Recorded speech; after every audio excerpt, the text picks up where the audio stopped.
I'm about now to introduce my special guest, Reverend Dr. Stephen Jennings. I have known him since we were in high school. So it's somebody we know for a long time, right? And there are things about him that I am sure I do not know, even though I've known him for a very long time. Yeah.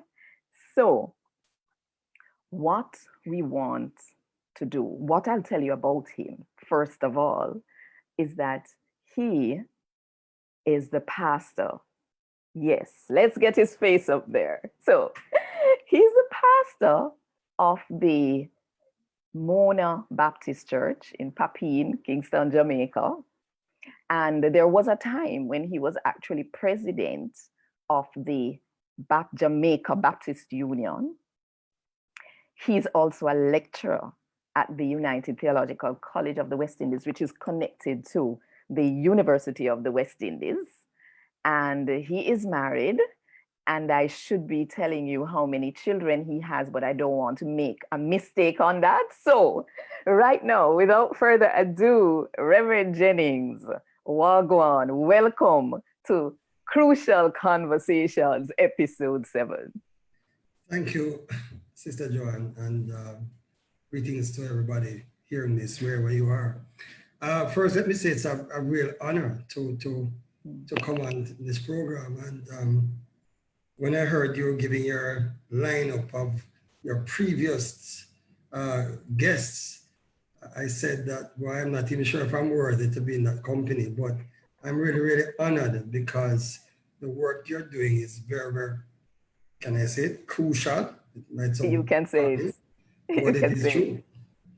Excuse me, it is very crucial to what we are about, I think, and what we ought to be about. One of the things, anyway, that we ought to be about as people of God in this time. So thanks for the honor. It really is our honor, to tell you the truth. We are honored to have you. So thanks for accepting the invitation. Yeah. So how many children is it you have? Oh, we have 3 children. Okay. Young adult teenagers. Yes. Yes. Okay. And I'm sure that it carries its own challenges to be parenting young teenagers. What genders are they? We have a young man and 2 young ladies. A young man and 2 young ladies. Yes. Well, I'm sure they will feel honored to hear you referring to them in that way, yes, in a public space. They're not boys or girls anymore. Not at all. They're all taught their mom and myself. Okay. I want to say, before I ask you your first question, welcome to Pauline Kathleen Reed, aka Shezi. Welcome to Tim Swain. Hello, we are in Accra, Ghana. Blessings, prayers for those on your team who are not feeling well, and God's perfect help in this session. And Sylvia says, watching from New Jersey, of course, she was on this side of the conversation. And Vonnie says, bless up. All right, so first question for you is this. We know that you are a preacher, but what the other people may not know is that you also are a preacher's kid. Yes. That you grew up as the son of a Baptist minister. Yes. Give us a kind of picture, paint a picture for us. What was that like growing up in rural Jamaica as the son of a Baptist minister? Well, I grew up in the middle of Jamaica, a place called Frankfield, which is part of the parish of Clarendon. Right. And my dad was a Baptist minister there. In fact, he ended up being there for 45 years. Wow. My mom was a public health nurse and worked from there in the community and eventually went island-wide. So she was there for 45 years. Wow. And then, they retired and moved to another parish where they continued the ministry until my mom died a few years ago. My father has become infirmed and has various issues, so he's not as vibrant as he used to be, but he's still alive I saw Praise him to this God. morning. I went Yes. to visit him. So Nice. on. So yeah, well, growing up, we grew up, you know, you hear the saying, it takes a village to grow a child. Yes. We grew up in several villages, Mm-hmm. in several communities because our parents were community people. Mm-hmm. My father was a Baptist minister, which meant he was a minister that was there most continuously because Yes. most ministers either came and left Mm-hmm. and ministries eventually developed.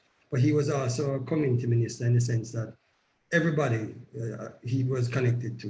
He connected to schools, he connected to homes, he connected to people doing public works. He, Mm-hmm. you know, was one who negotiated with politicians to get things done. He was that kind of generation. Not unique to him. That was probably so of most ministers of that era, but that was Mm-hmm. how he saw himself. Yes. So without neglecting his, strictly speaking, religious work, he always knew the implications of that. So anybody on the road could talk to him. Ah, So he was that. And then my mother was a public health nurse. yes. Um, and there was a So like clinic that was beside us. now in Right. COVID, she would have been well known in the Absolutely. community. So she was Yes. everywhere, you know, in Mm-hmm. community giving medications, injections, and so on. And as it turned out, our house was Mm-hmm. between the Baptist church and the clinic. So Yeah. we grew up knowing about physical health on the one hand and spiritual health, Spiritual. and the integration was literally in Wow. our yard. So Wow. people would come day and night for all kind of things. Those years, telephones, we had one of 10 telephones in the community. So people would walk 8, 9 miles to come to just get a phone call from somebody from Kingston and to call them daughter in Unbelievable. New York, you know. So we grew up like that. In fact, our house was not called a house.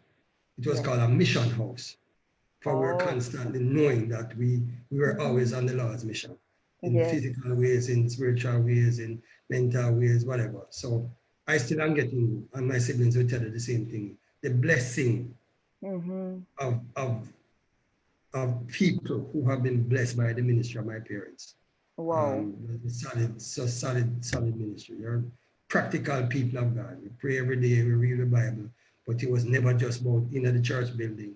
It was Mm-hmm. life and every So area of you life. were always like alongside them in this ministry as You a never had a choice, child? really. I mean, you're not always a Christian, but if you Okay. never grew as a Christian, and we, you Mm-hmm. know, there are other people who lived at our house because at various times, you know, Mm-hmm. people had need, and so they'd say, Yes. hey, come stay with us till you sort out Mm-hmm. yourself, that kind of thing. Um, you never had a choice. In other words, you had a choice about whether you'd accept the Lord as your Savior for yourself, Yes.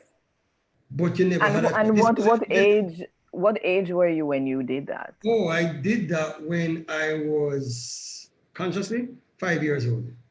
Okay, that's my Yeah, story too. I was right. 5. Yes. 5 years old. That the Lord called me in a specific kind of way, and I knew it Yes. was the Lord. And had Mm-hmm. a situation and just knew He needed to help me. Um, Okay. but even if I never became a Christian at that age, Mm-hmm. this was what we knew. This was Yes. life because it wasn't, as I said, it wasn't our religion. We read and we prayed, and going to church was, of course, what you did, Yeah. right? TV was a scarcity. You know, you grew up listening to radio and music and jukeboxes and so on. So Mm-hmm. the popular culture was always around me, um, you know. But in terms of how you interacted from the perspective of faith, Mm-hmm. with life, that was just a given. That's what they did. And the thing I like about my parents is that they were practical people.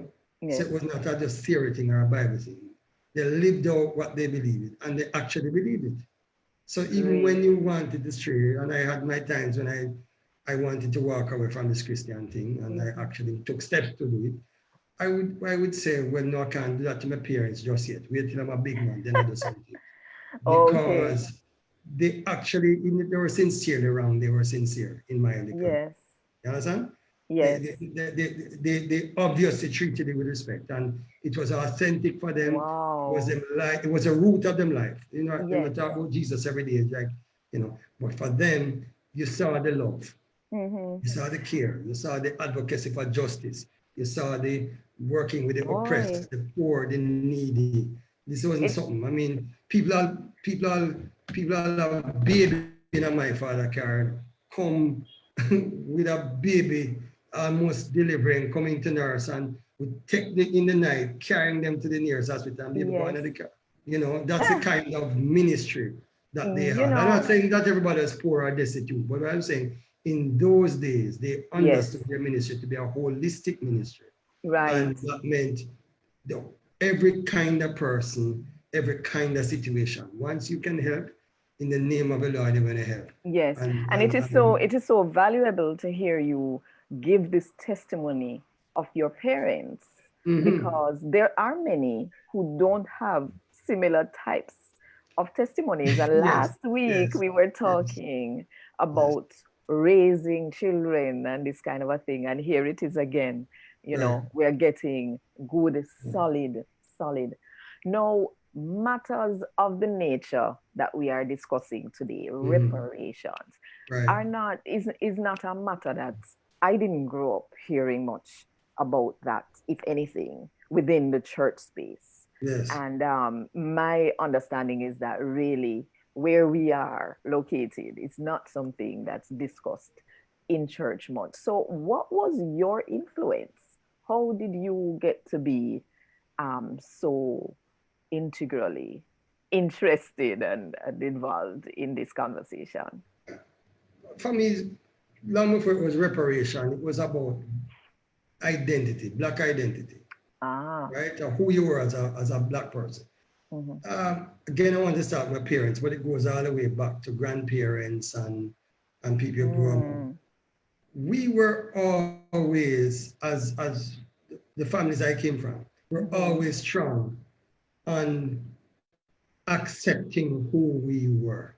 Wow. And we understood that we were people largely of African descent. There were, people we had other ethnicities in our extended family, Chinese, Indian, Scottish, and so on. And we knew that.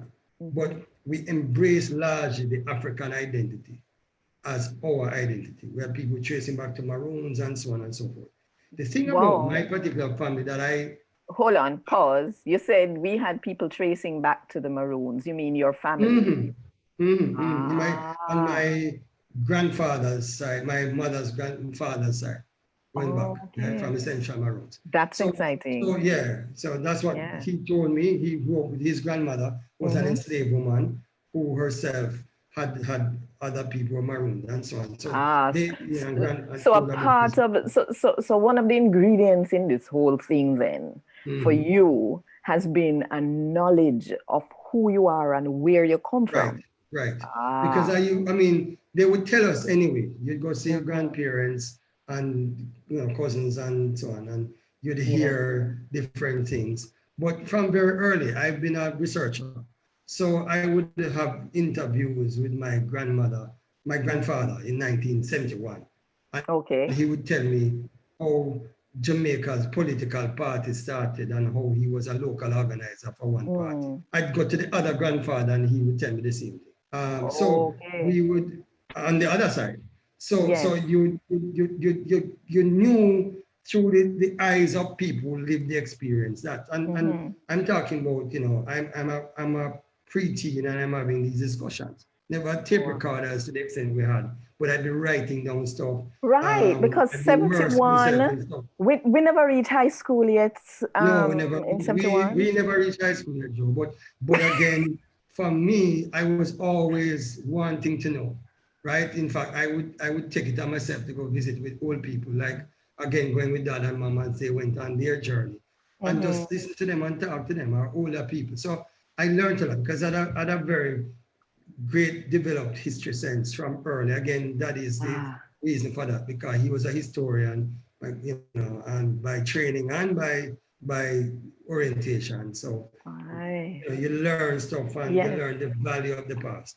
So Wow. so from early, I knew in my family, we're not Mm-hmm. just proud of the African, but proud of being Christian, and we Yes. never had to choose between one or the other. So again, Mm-hmm. that enslaved great grandmother of mine was a Christian, though she was enslaved. My grandfather my mother's side was a Baptist deacon for 60 years. My Jeez. grandmother was a Baptist deacon for 50 50 years. Oh On my my father's goodness. side, my grandmother taught Sunday school to two different denominations for over 40 odd years as a Bible teacher, a Sunday school teacher.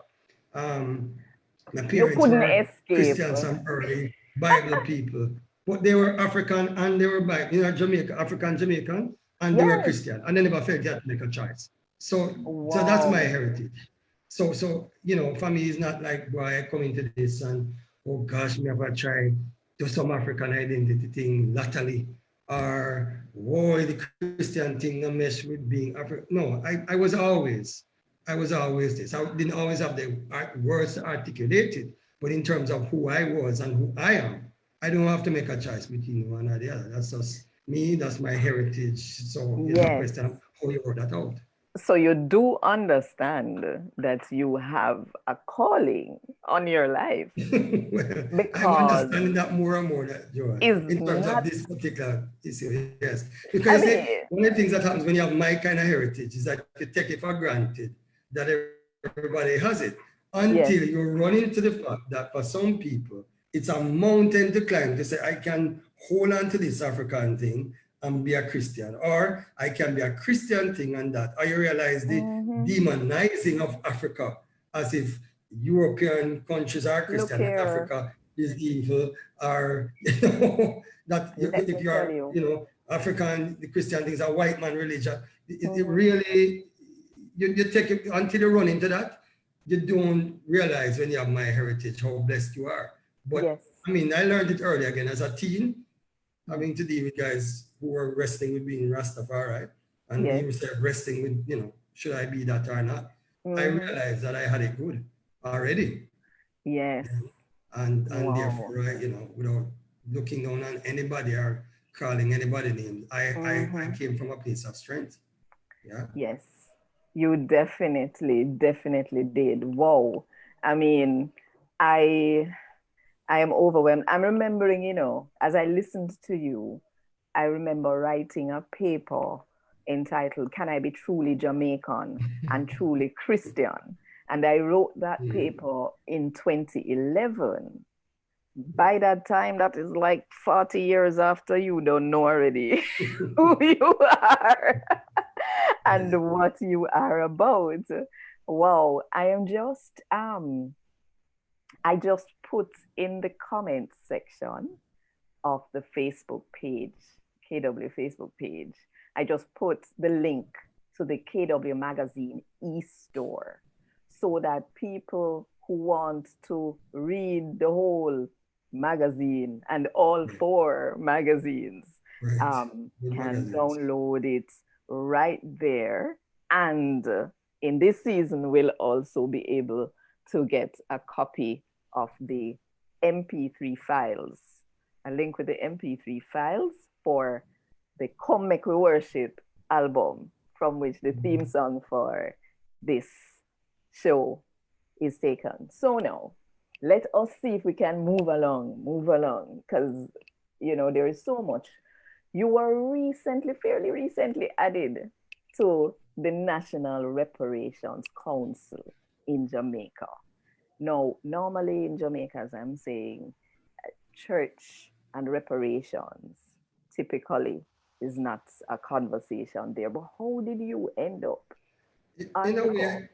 way, I don't have an idea. I don't even know, in a way, because I only, I only was told that I was nominated and a letter came to ask me if I wanted to be there. But I have a Yes, suspicion it's because of the kind of work that one has done over time. I yes. have been working as a church person Mm-hmm. and a Christian person in the Yeah. area of reparations and Black identity for a while, and Okay. also how that impacts policy globally. Because Mm-hmm. one of my work interests was in the area of globalization and, Okay. and how that is impacting people, particularly people of color. So I think people knew of that, and there probably were other factors as well. So it Yes. came to the attention of the people who make these committees, and I think they also wanted a church presence. So myself and Pastor Bruce Fletcher of Operation Right. Save Jamaica, Yes. We are the church presence. We are not Okay. officially on like Jamaica Council churches or anything like that, but we have their blessing. Yes. And we do have a small committee that we have chosen to help guide us so that we in Mhm. turn can guide that. And you are aware of that committee. I But am very aware of that committee. All right, me not hide. So I'm sitting on that committee as well. right, And we wondering. call you in. But yeah, it's because it's crucial to be to I'm very honored that they felt that the voice of the Mhm. Christian community would be Yes. there. Yes. And so, you know, we're happy to be there. We've been there now 2 years Yes. since we've been out. So you mentioned working on globalization and policy developments. Um, can you tell me a little more about that? All right, so this came out of work. I mean, over a decade ago, I did a PhD on globalization, where I looked at what it was and the ideas that drove it, particularly the religious ideas.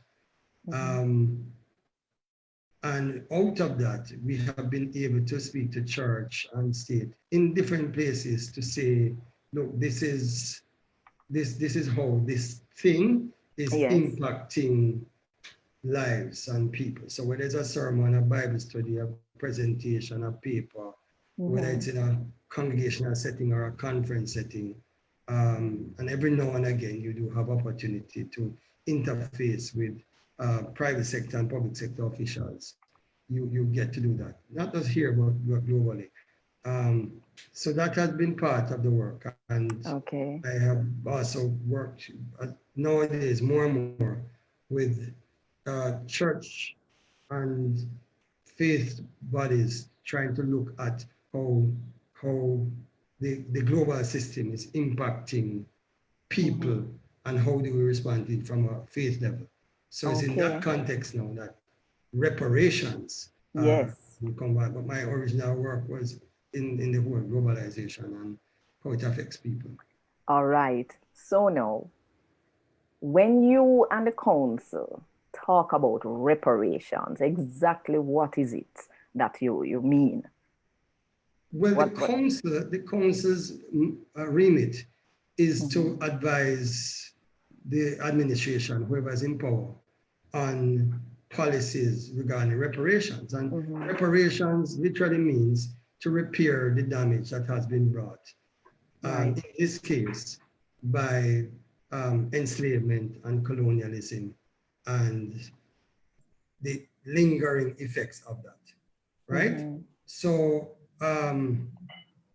when we talk about various things. What are the activities that need to happen so that uh, reparations can come?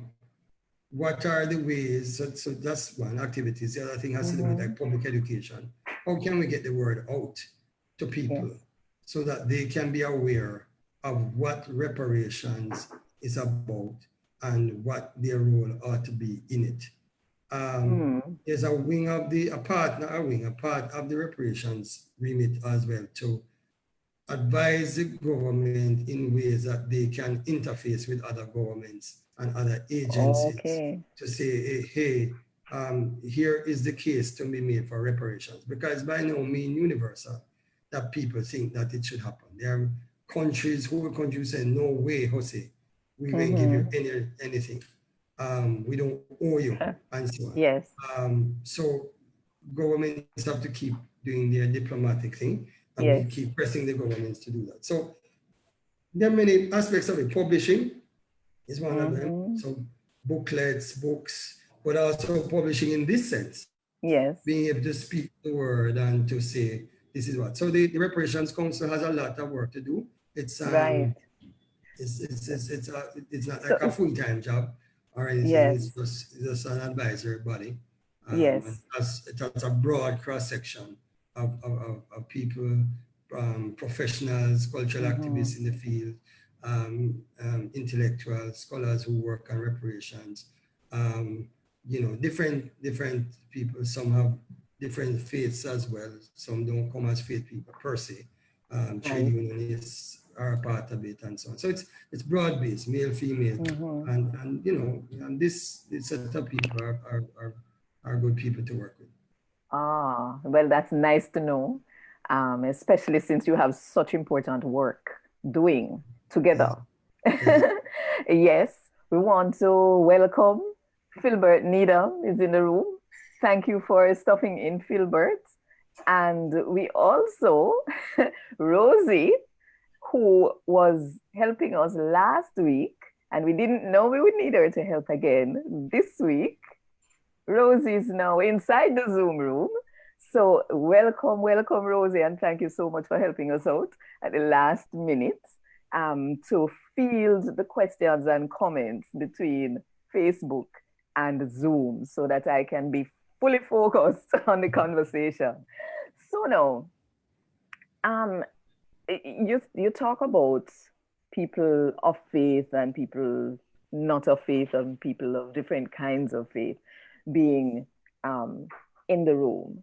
And one of the things about people of faith, Christians, as we know, we talk a lot about love and forgiveness.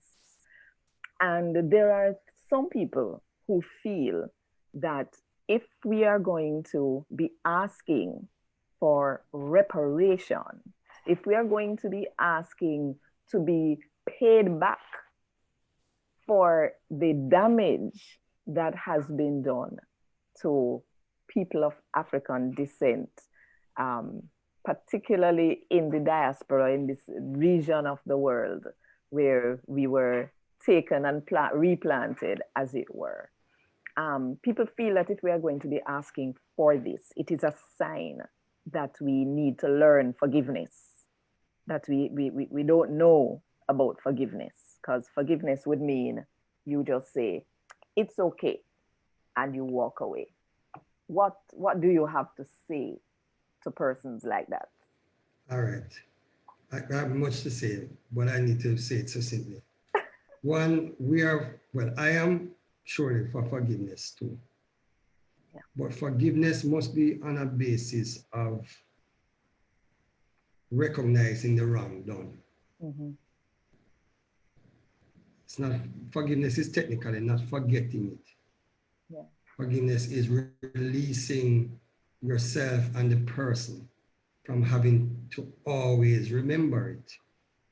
But it's not forgetting. You remember before you forget. Yes. Right? You remember before you forget. Yes.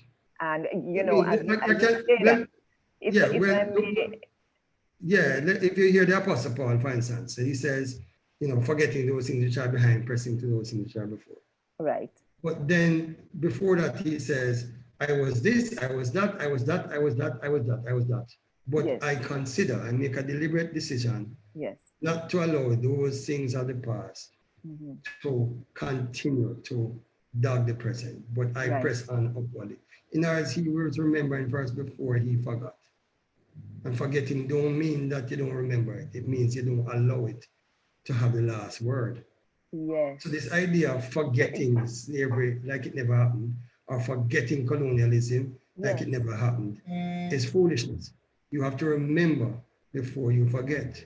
I think that needs to be repeated over and over because it is causing a lot of pain and distress for a lot of people who are being made to feel guilty because they're not forgetting and they're supposed to just forget. Right. And I've always said it's one thing to forget without forgiving, but it's, I think, even worse to forgive. No, what am I saying? If you have forgotten the thing before you forgave, right, then and if you don't know what you're forgiving for, right, it doesn't really work that way. Yeah, and right, because you see, a lot of what people call forgetting is really repression and suppression of the hurt and the pain and the anger. Yes. And what is true at the individual level is true at the corporate level. There are many, many cultures that has happened. People in other parts of the world who have been, really hurt by the oppression of others, and they remember. They bring it. They have places of remembrance. They have museums. They have days that they bring up to remember, and they will say things like "never again" to remind us so we don't go down that path. Right? Right. In the scripture, it's very, very important that we understand that, right? Jesus forgave sins, but it came at a dear price. Came Yes. at the price of his life. You know, and he would raise something and then say, go and sin no more. You know, Yes. deal with it frontally, face it, remember it, face it, and then that. So remembering is not recall.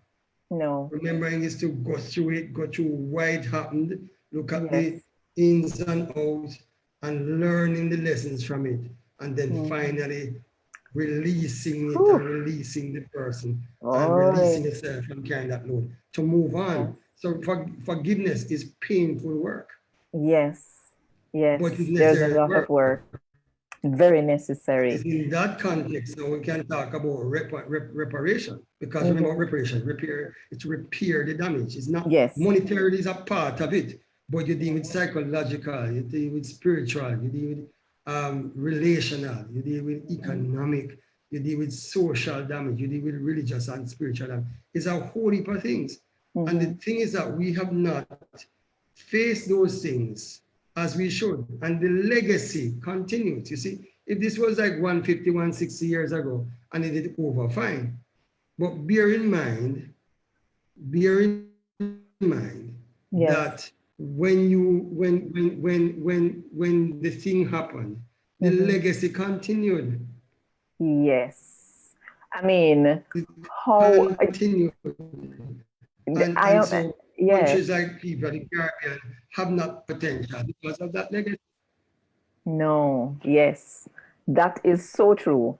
And I want to ask you to talk a little bit more about the effects that you have seen, but I don't want it to overlap with one of the the next question that I have on my paper.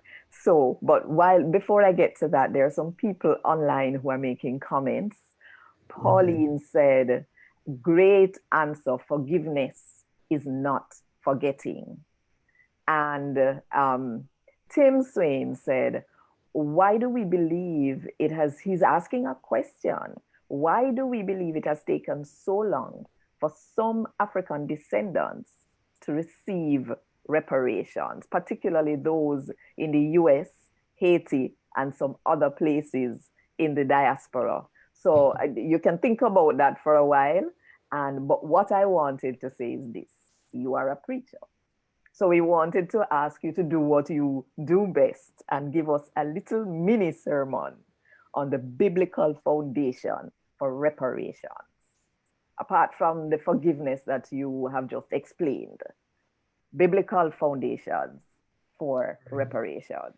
So the children of Israel are coming out of Egypt. Mm-hmm. It's found in Exodus chapter 11 and 12. God says to them, when you are going to leave Egypt, having been enslaved for 400 plus years, go to your Egyptian masters now, even though this enslavement never started with them, they have continued to enslave you and your people and are benefiting from your labor free.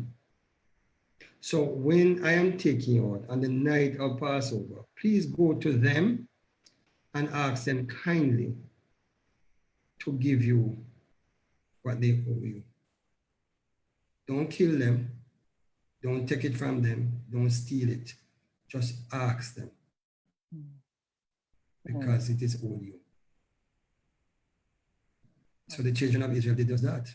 And why we're not told that everybody did it, many did it. And so they were able to go out with the wealth, that some of the wealth that should have been theirs as a form of preparation. Yeah. A part of compensation. So if you don't want the word reparation, compensation. Yes? Okay. I would say that is one.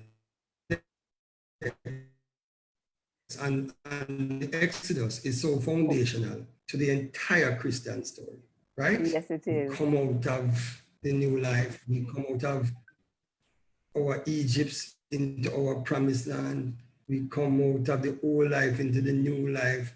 The Exodus event is all the way foundational in the scriptures and is part of the Jewish and the Christian story. And there are other stories that are benefiting from it. To the point that when people came out of slavery, the people who led them out were called Moses, right? That's right. Whether it's Harriet Tubman, Black Moses, Whether or it's Marcus female or Mosiah male. Garvey, the Moses, yes, it's that kind of thing, because the idea of coming out of slavery. So we talk about the coming out of slavery part, but we don't talk about the fact that as part of coming out, God told the children of Israel, go and ask for what is rightfully yours. And they got it. Yes, they got it. So if we are serious about that, we should be asking those who have been enslaved, not just an individual, but whole sets of people, and set back their own progress as human beings and as nations. Do you have any new... I didn't hear that. Any New Testament? Yes. Any New Testament? There's much. There's much. There's the Zacchaeus story, when Zacchaeus, was becoming a Christian, becoming part of Jesus' entourage. Yes. Part of his bearing fruits were repentance, was to say, I'm not just repenting, but I'm making reparations. So if there's anybody that I have taken from, I'm going to give back, not just 2 times like the law said, but 4 times. Yes. If I have stolen, if I have robbed, I'm going to do that, right? So there's that, there are other passages that we could spend time on. But I think the point is made, that we deal with the fact that as part of salvation, it is, and as part of repentance, it is also reparation. Yes. Okay, so we have it from the old and we have it from the new. Absolutely. In scripture. All right. So now, we asked our readers, and I'm going to get back to the question right after this one. We asked our readers of the KW magazine, what would we want, what would they want to receive as reparation from the descendants of those who had enslaved our ancestors? And they gave us a range of answers. The top 5 responses: number 1, education, to help with education. Number 2, debt relief, just clear all our debts and we're good. Number 3, repayment of actual repayment of money. Number 4, investments and grants of MSMEs. And number 5, development of healthcare systems. Let me ask you, what would your response have been to that question? If you saw our Vox Pop questionnaire and we asked you that question, what would your response have been? I think it would be pretty much similar to most of these. As a matter of fact, I don't even have to guess it. The CARICOM, I don't know if you're aware, there's a CARICOM Reparations Committee. Jamaica is one of a part of the CARICOM Reparations Committee. And, and it has a 10-point reparation list of the things that it wants. So you can go to the CARICOM Reparations site and you can find the 10 points, right? Yes, you were breaking up a little bit. Caribbean over many years have agreed to that, has gone and is going to UNESCO and to various places in the world that is there. And most of what is here is on that list: education, healthcare, developmental goals to be met. In terms of infrastructure, that's one that's not in a direct way, but how do you put infrastructure in places and equip places? The idea is not to give people individual money per se. Right. But the idea is to make sure that the thing comes and to hold governments accountable so that it doesn't come and disappear in some kind of general fund, right? Yes. But that there is a clear goal setting to it and saying, okay, this year we're going to build 10 schools as a form of reparations, or like in a time like this, to make sure that there's internet connectivity in rural and underserved areas. That's a part of reparation, because part of what happened was that when even slavery was abolished, the planter class and the government of the day got the best lands. And the ex-slaves got the marginal lands in rural areas, the hillsides and in places that were not useful, right? And so they had to eke out a living on half an acre or 1 acre, while others of a different class system got so much more, and therefore they were able to pass on to their generation greater wealth because of the productivity, right? So you must make a link between that and people in rural communities all over the Caribbean and elsewhere who don't have certain kinds of amenities, and people in underserved areas who left rural areas, country as we call it, came to town in all kinds of conditions and were become part of the inner city regime that themselves are underserved and eking out and so on. So reparation would go now to try to help governments and others to be able to provide for their citizens meaningfully, yes, in terms of their areas that historically have been, if you don't want to use the word deprived, underserved.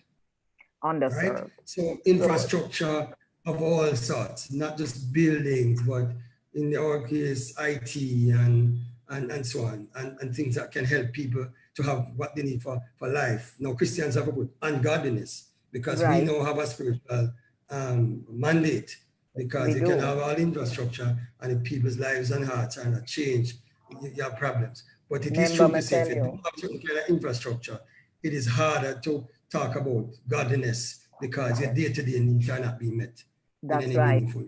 So this brings us back to Tim Swain's question, you know, why do we believe it has taken so long for people of African descent to receive reparations, particularly those in the US and Haiti and some other places in the diaspora?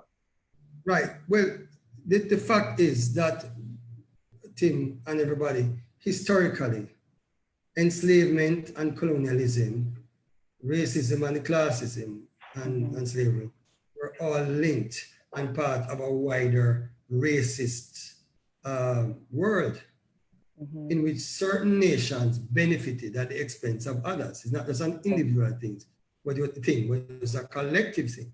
And so even after slavery was formally abolished, because the legacy continued for another 70, 80, 90, 100 years, those nations were at an advantage compared to others.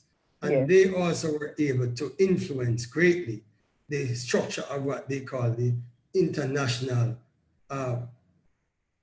or the global architecture, in terms of the places and peoples and institutions that call the shots.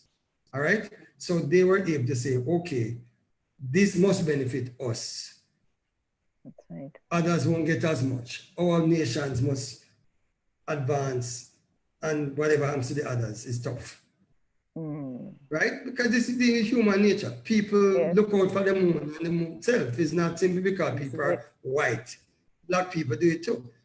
You look out for yourself. That's a self-centered, sinful nature that we all have, right? So governmental policy and company policy and so on, we're not going by thinking about what they was doing to others, what we can get for ourselves. And, you know, however it hurt other people, fine. Or if you do it at the expense of other people, fine. But because this was not just human beings, but racist human beings. Yes. Their policies and their things were also racist in terms of how it reflected. So particular countries and whole cultures were marginalized and ostracized, all right? So how they saw these places, and Tim has mentioned some places, and these peoples, had to do with the fact that the racialism that they had made them see people as less than them. Yes, plain and simple. Therefore, they were not worthwhile and worth it.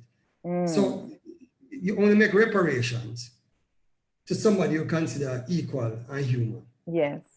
Yes. If you don't consider them equal and or human, you're not going to make any reparation. It's an object, Yes. right? It's Yes. something less than human. They don't deserve it anyway.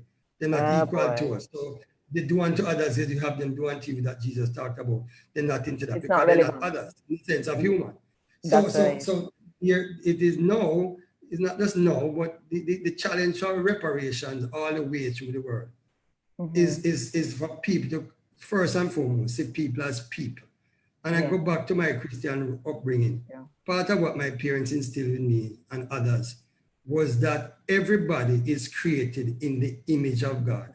And that makes us worthwhile to God, should make us worthwhile to ourselves, and we should value other people accordingly. That image has been distorted by sin, they would go on to say. But they would say, people are basically like us, and we are basically like everybody else. So the same thing they would say in country, that you want for yourself, you must want for other people. If you want a cup of water when you're thirsty, then if somebody come and say them thirsty, you must try at least give them the cup of water, even if you think them have other agenda. Because everybody get thirsty sometimes.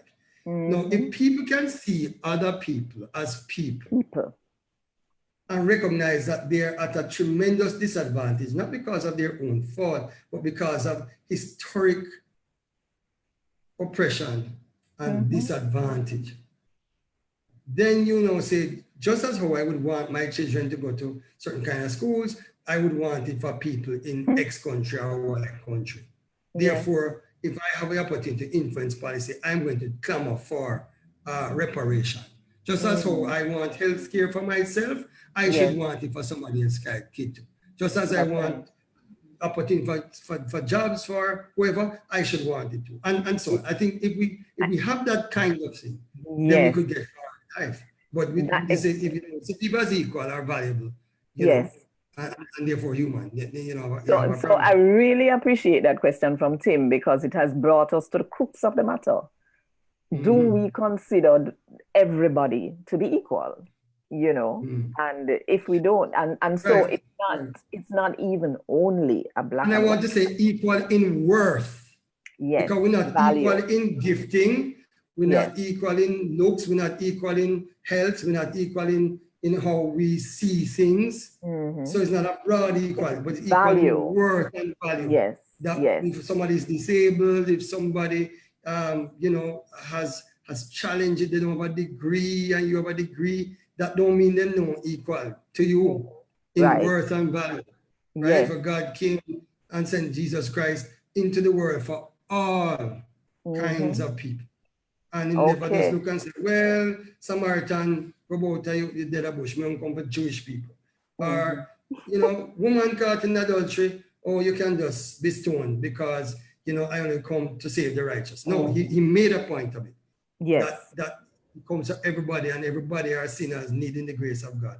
And I think once we can know that, then for me, it makes sense now to that. So for me, I got into this not because of the fact that it is trendy, but for me, it's a gospel matter. Every life matter, but particularly because Black people have been disadvantaged historically. Then you pay attention, as the Bible says, to those who have been most disadvantaged. Widows, orphans, the poor, the needy, in this case, the racially disadvantaged. Marginalized, and the class. So questions are coming in. Dirk Richards is asking, can the process of forgiveness be complete without one making restitution? Is restitution what reparatory justice is about? I think Dirk has answered his own question. It seems so. Yes. It's not complete. The first part is, no, it's not complete without it. No. There's something called cheap grace. It's a man called Dietrich Bonhoeffer, a famous German theologian who was killed in World War II. And he had gone to America and saw the struggle of Black people in Harlem and came back changed. Because he came to realize that the concept of grace, where you just say, the Lord forgive, everything, just so, and everyone just so, without any form of repentance, bearing fruit, as John says, is what he called cheap grace. Yes. Grace cost the Lord his life. And therefore, when we offer grace to people, it must cost us too. Cost. Yes. All right. Yeah, and so reparation is part of that cost. Excellent. Excellent. And vice versa. When we have been forgiven, we too must know it will cost us in terms of change of life and character and company and the rest of it. Yeah, yes. grace is not cheap. You it's know, free, but not cheap. In this season, people are talking a lot about repentance and reparation and turning. I think people don't realize that when we talk about repentance, that what it actually means is turning around. You used to do this and now you're going to be doing that instead. Bonnie James says, in Grenada, reparation is still a far off conversation with the church. Where is the best space to start this conversation? Bible study, preaching, or seminars? What do you think? Bonnie, I would say start with things like Joan's Crewshall conversations. And I'm not being flattering. I think a lot of people in church probably might not get to it immediately. But if young people and others who use this kind of media get turned on to it, but can see the link with Christian faith, then it would put some pressure on pastors like yourself and others to do things, right? Church members to have a discussion about it. If their kids are coming home and saying, what about this? You know, I remember with the whole Black Lives Matter, even before that, when George Floyd was murdered and so on. I mean, the way that came up, because everybody was shut down because of COVID. People could see that. That's why that took off globally. Yes. But what it did was that people would come to me now, all kinds of people, and say, Pastor, you see that, what about that? What is God saying? Why God would allow that? You know, and just as people ask about why people ask about COVID, why God allowed COVID, they would ask me that kind of question. And now in turn, that gave us a space to be able to talk about what's going on. So as people face different things, it might not start with a Bible study initially. It starts with where people are and what are their issues. And if people can see the link between, you know, what is going on in the world and the historical legacies that have brought some of this on, then now we can explain what is happening. Just like Peter on the day of Pentecost, the people are speaking in other languages. The crowd was kind of scared by this and said, what does this mean? And Peter could say, this is that, and go back to the prophet Joel. Yes. We have to be able to talk about this is that. What you're seeing now with people having this violence against Black people in particular places in the world is related to the violence that happened under enslavement and colonialism, and which was never repaired, which now needs to be repaired. Yes. Well, so you start where people are and then bring it back. Don't start with that and then come in. Start with where people are. Yes. Vonnie's question reminds me of that. I was going to ask you, you know, do you think that people are sufficiently aware, and perhaps particularly in the church? And you know, you spoke to that somewhat in responding to Vonnie's question, and I've seen the questions continuing to come in, you know, and we're running out of time now. So I want to we're trying to keep them short. Yeah, but I think we have to keep doing more and more, Joe. That's the short answer. That's you know, the there's short answer. more and more awareness, and also, you know, how do we go forward in terms of organizing and strategizing? Because what I wanted to ask coming from that is, do you think that the pastors and church leaders are being adequately trained in the training institutions to address this matter? Again, I don't know what every place does, right? I can speak about where we are. There are attempts to do so. But again, you know, it has to be seen as part of the Christian gospel and message for it to really fly. People come with a certain kind of understanding of what the faith Yes. is. All right. And for some people, this don't connect to the faith at all. This is just some trendy something that we're not even sure is of God. Too. But I think if people can know historically their church Yes. history, Yes. their Christian theology, because this Yes. thing is not a new issue. No. It is new in terms of the scope of it and the depth of it. But people have been talking like this. Yes. You know, people have been sharing like this over generations, and not just in the Yes. 20th century either. In fact, Yes. the further back you go in history, the more you find people talking about this in Okay. one way or the other. Pro for slavery, for against slavery, pro racism, for racism. It's a long conversation. Okay. But it's just that, you know, particular people, and I have to say this very quickly but properly. There was a time in the church and particular sections of the church when to talk about anything that had to do with so-called political matters, race, class, economics, society was seen as not gospel. Yes. Yes. Right? Or people would add social gospel. And so people were trained to think what I call apolitically, that is without any political and cultural and social relevance. Yes. Right? The gospel would be applied just to individual situations and would focus largely on what I call manners and morals. Yes. How to be a good girl, how to be a good boy, how to live a kind of way. It's just in the last 30, 40 years in, say, the Caribbean that we're focusing the gospel on psychological matters in terms of issues of how you feel about yourself, self-esteem, things like sexuality, you know, things like, you know, your relationship with your family. And so, you know, places like Family Life Ministries emerge to fill that gap. And when they started, some people thought they were not gospel. Yes. Because it was a little bit too much talking about sex every minute, talking about that. You understand? Yes. But because it was individual, it could fly. And I'm thankful for that ministry. But to talk about social issues and that kind of thing, apart from the radically brave who will put it out every now and again, it's not part of the church's agenda. So we have to see that the gospel is a holistic gospel.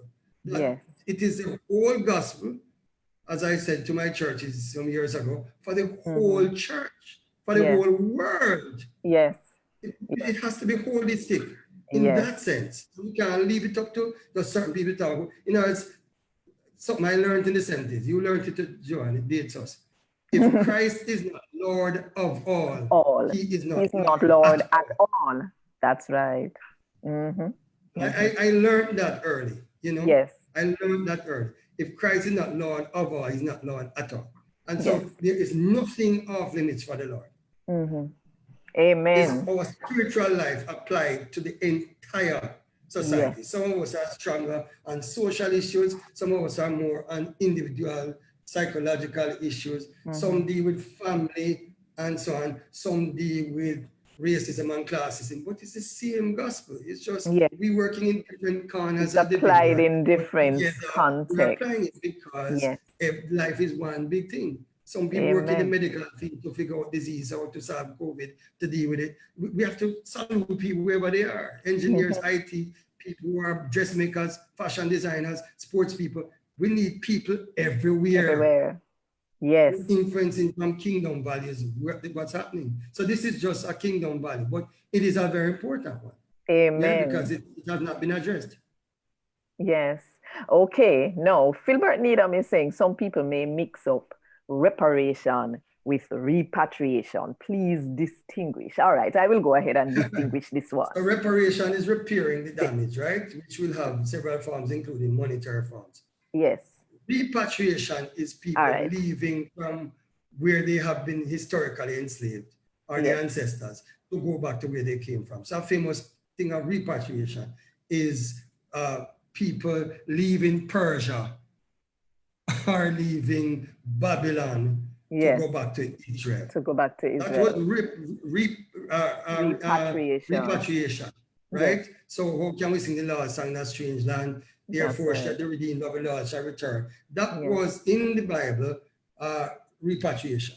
Yes. Similarly, people today will talk about leaving from places like the Caribbean or the US or Western Europe to go back to Africa, to go back to Ghana, to go, as Yes. one of your guests have done, or to go Right. back to Nigeria, or go Yes. back to Democratic Republic of Congo, or wherever we're from, Mm-hmm. right? So our ancestors were from. So that is repatriation, going back, and not just going back individually, but asking governments to help sponsor that. So that has Right. been done historically by the government, say government of Jamaica, worked out something with government of Ethiopia, and some people went back Right. to Shenchema many decades ago, and so Mm-hmm. on. So it's again not a new thing, but for some No. people, they're where they are is just too oppressive, Yes. and they need to go back, And have they a don't see sense of any freedom point. where they are, where culturally they and otherwise they fit in, better. Yes. Yes. So now we know. Well, one form of giving reparation can be to help people with repatriation. Just a Mhm, thought. mhm. So Right. It's part of the CARICOM agenda, actually. it is? Yes. Okay. So Tibor Mhm. Macaulay Green, how could this be expressed in Jamaica? I am not quite sure what this is, where the shadow of the plantocrats and the unfair wealth still trickles down to their children. So that this is the reparation. How can it be expressed in Jamaica where the shadow of the plantocrats and the unfair wealth still trickles down to their children? Big question. There's Big another question, part which I to don't it. have Oh, there's another a part to it where he says, okay. can't most of the wealth in the capital class be traced back to the millions paid over to their forefathers after slavery was abolished and they lost flock or they lost, yes, they lost their Right, property then. And so right. compensation was given. So he's asking if most of the wealth in the capital class can be traced back to that compensation that was given.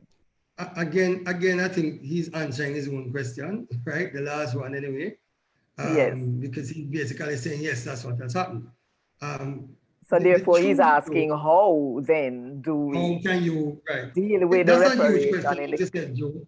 yes, And for me, I think it is again making people aware of the historical things and appealing yes, to consciences.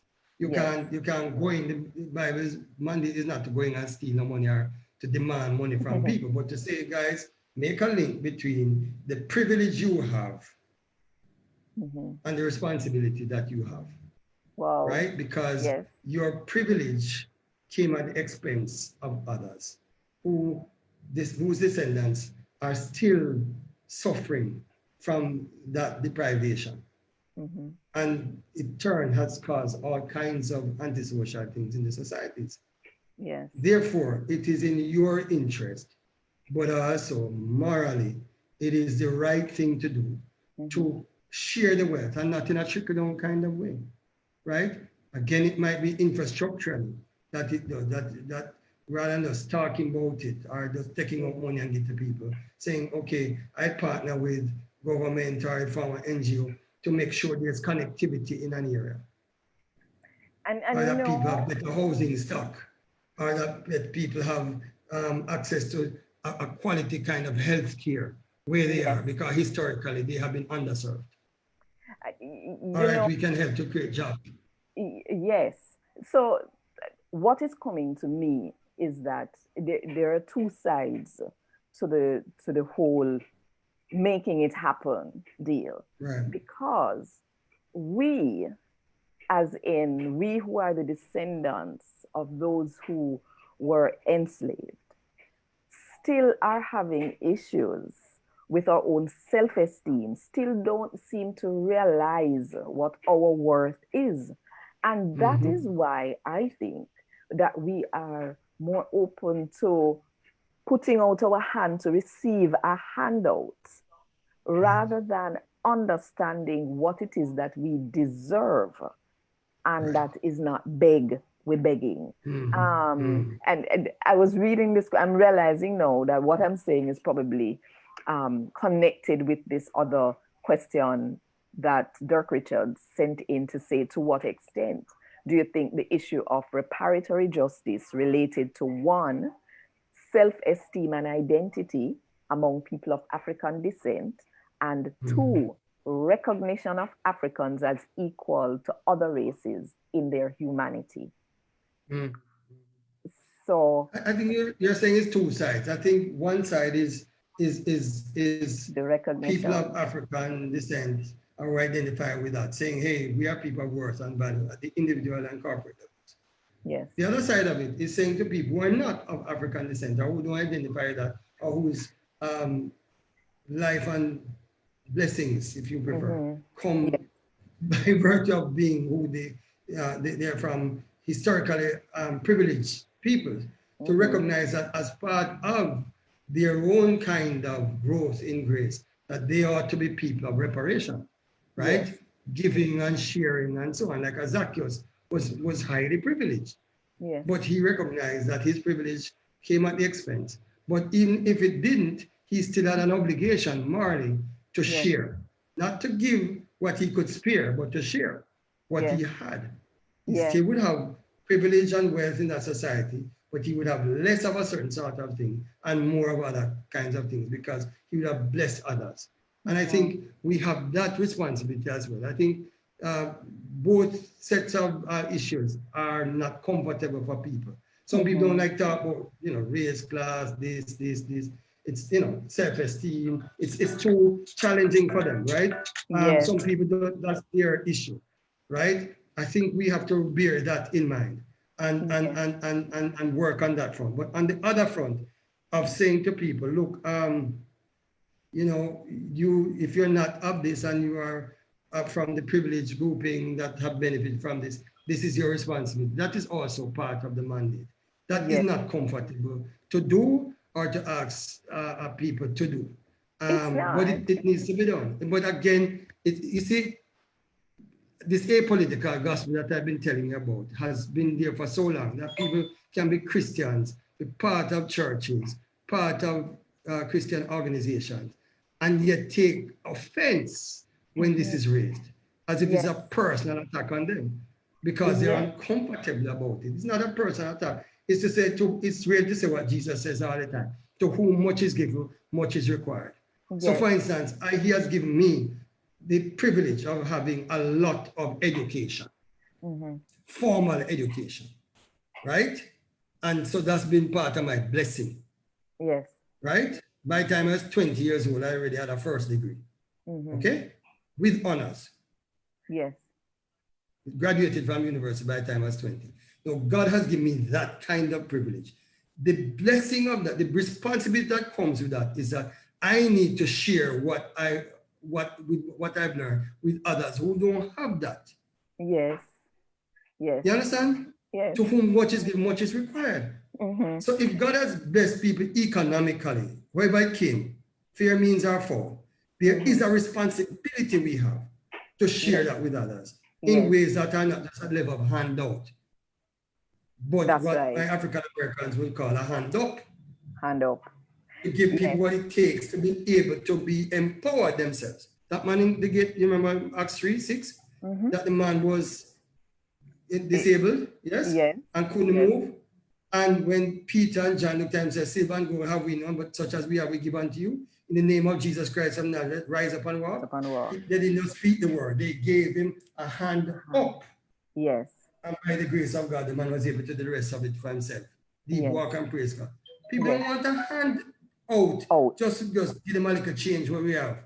It is, how can we help people to stand on their own feet, so to speak, not just physically, economically, socially, psychologically, spiritually, mentally, to be able now to say, hey, I am a child of God that can leap and praise God and worship and be a part of the community and make my contribution. Yes. And until we do that, the name of Jesus Christ will just be shallow, because Peter did this and John did this. Start and left him. No. They gave him a hand up. Yes. But not a hand up, and we need that. I think that one of the issues that we have too, as we look at wrapping up, one of the issues that we have is that we are friends. You understand? And we are fellow worshippers in the same church space with those people who are the ones who benefited and those who are the ones. So if you talk about it, they're going to feel bad, and you don't want them to feel bad. And I think that contributes to why it is pushed to the side a lot in the space, Yeah, because yeah. it appears to be a divisive act to talk Right, about right, these right. things. Yeah. But I But one think of the based things on about what the you gospel, have shared, yes, we yeah, have the biblical foundation. We yeah, yeah, understand what is at the very root, which is valuing everybody as right, equal yeah, value for everyone. And right, once we are there, then we need to just put ourselves aside and deal with the matter. And I think then the gospel will really, really be preached right, right, across the nation and across the nations. right. Glennis Can I just say said quickly, Joe? inside the group, Oh, sorry. she said, Mm. Amen. Give a man a fish and feed him for a day. Teach him how to fish and feed him for a lifetime. Yes. Indeed, indeed. And show him But where the fish are too. yes, Well, I we just wanted to say you this may need quickly. for this to be your actual Part wrap two. up comment. Yeah, well, that's fine. And I can make Yes, it. Making up whenever the gospel, I go back to gospel, I'm a preacher, I'm a Christian. right.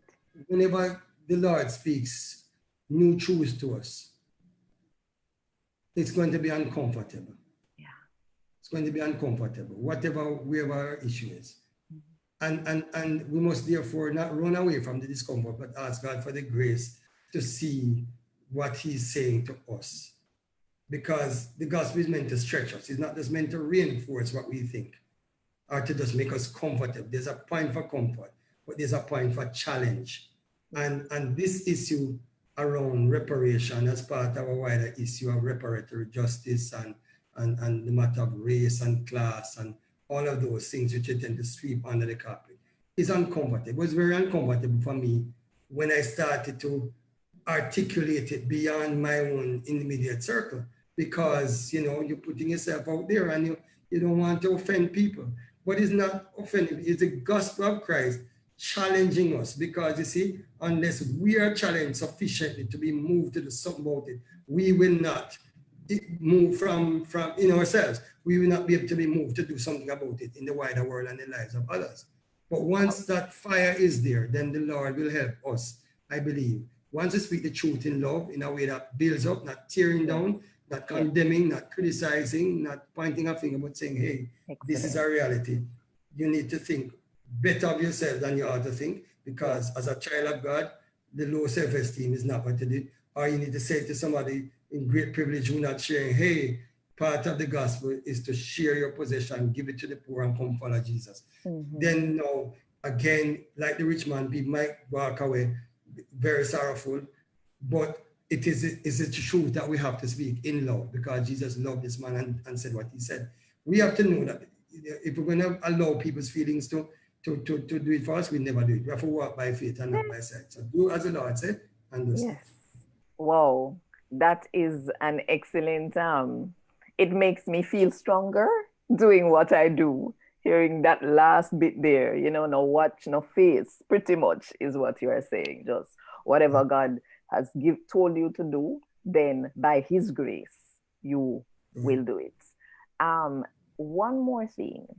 I didn't ask you about this before this session, but I know you are working on a book. How far it reach? I just between me and you. How far it reach? um, we're about halfway through. You're I about need I need halfway. some time and space Yes. to work on it to make it into a readable manuscript. And there are some gaps, Okay. and now in light of current events like COVID and so on, we have to do some catch up. But Yes. yeah, just pray that I'll have the time and space to do it, Yes.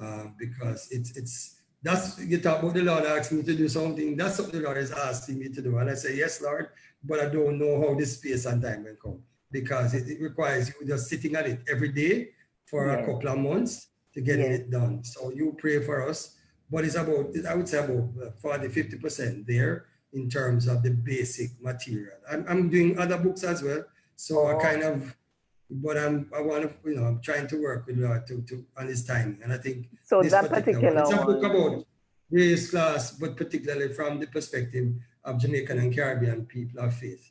So that's what the Yes, book is about. Pray that it comes yes, out. All right. And so, yes. Okay, okay, we will pray. People, let us pray that the book will come out and come out very soon, that Reverend Jennings will have the time and the space and the grace. Yes. There are a few people giving wrapping up comments and actually probably asking a question. Marcel Goff said this was a crucial conversation and it needs to continue. Yes. He had said before, I don't think I'd mentioned it, that the church needs to speak up, reparations, and also help to educate the people about reparations, their history and their culture, and also the language. It is so important. And yes, this is what the committee that Reverend Jennings mentioned, which we both sit on, is also supposed to be doing. So pray for us that we will find the time and the space and the grace. And especially, I mean, here it is. We're doing it, aren't we? right. Yeah. We're doing it Yeah. right here. Sylvia Dennis says Western jurisprudence is rooted and grounded in ideas about punishment and reparations. Slavery is one of the biggest crimes committed by one group upon another, and the consequences are yet with us. We didn't even go in to discussing details Right. Right. about Right. how we are currently still suffering. That is probably for another crucial Right. conversation. And Dirk was saying that my last question was really about Africans can resolve their issues of identity and inferiority, and whether others can really resolve their issues of superiority without reparatory justice. So what he's pretty much making the statement then that that has to be at the center of it. That without Definitely. That's a key part of it. repairing of it, then we will perhaps still be struggling with Right. identity and inferiority issues And and can I say, Joe, superiority issues as right, well. because Yes, reparatory justice is not just about the economics. yes, The no, concept, again, I want to say reparatory justice or reparation. The Latin word is repair, is yes, to repair the yes, damage at all levels. yes, yes, Spiritually, yes. theologically, religiously, psychologically, economically. The Mm-hmm. economics, of course, make a lot of sense. But Yes, it's not just about money. It's about recognizing that totally yes, people's family life, people's health, people's wealth, people's ideas about God, people's ideas about themselves, all were damaged yes, in that process of colonialism and enslavement. yes, And while that there were particular people in Africa who were part of the deal, there were very few, and it was being fueled by a demand by white so-called Christian nations who needed labor. And after yes, that was finished, they still continued to benefit and to have global apartheid until recently. That is what we have to repair yes. because the legacies are still with us. Right. And so we continue, we press on, we move forward. This, as I said in the beginning, was um, the last in this series. Is almost like a test run, right? So we did 7 of these sessions, crucial conversations. And we are going to take a break. And our intention is to come back. Heroes Weekend in Jamaica is the third Monday, is Heroes Day in Jamaica. So round about that October. time, yes, that is our intention to come back. If you are speaking directly to you now, my viewers, if you want to be up to date and to know exactly what is coming next, if you're on the KW Magazine page, go look in the top right hand corner and you see a button that says sign up. You will get emails to tell you what is coming next and when. And you really want to know about the screening of the movie Joseph, because we are going to be doing an online screening. Marcia Weeks and her husband Dave have asked me to inform you and to share the word and to get people to come in. And they're not charging a fee, but they're asking for a donation, a contribution to this. So just sign up on the KW magazine page and you will get all the information. They want to do it on the 10th of October. If you watched that show 2 weeks ago, they mentioned that Minnie Phillips, her birthday is the 10th of October. Minnie Phillips is known in Ghana for taking bones of enslaved people from Jamaica back to Ghana, right? And so Marcia and her team wanted to honor her by doing a special screening of the movie on the 10th of October and to ask for people to make contributions so that the work will go on. So we are joining with her. So when you make the contribution, her work will go on and our work will go on as well. So this is an opportunity for you both to see the movie in a context where other people are watching it too, and to make a contribution so that the work will go on. I think I have told you most of the very essential things. The only other thing, Spur Open is where you can get all 4 issues of the KW magazine. And when you purchase a copy, you will be getting the MP3 files for the Come Make We Worship album, the album that have on Come Make We Worship Him, and the album that have on If Me Never Know You, Me Woulda Lost, cause you are the way. And the album that have on Nothing No There Where God Can Do. Yeah, nothing no there where God can do. And He can turn things around. And 1,000 years is like a day, and a day is like 1,000 years to Him. So whatever we are experiencing now as a result of what was done to our ancestors over the past 400 and odd years, He can cause things to turn around. But we have got to work with Him, yes? So make we go on, work with Him and see what can happen. So Reverend Dr. Stephen Jennings, thank you.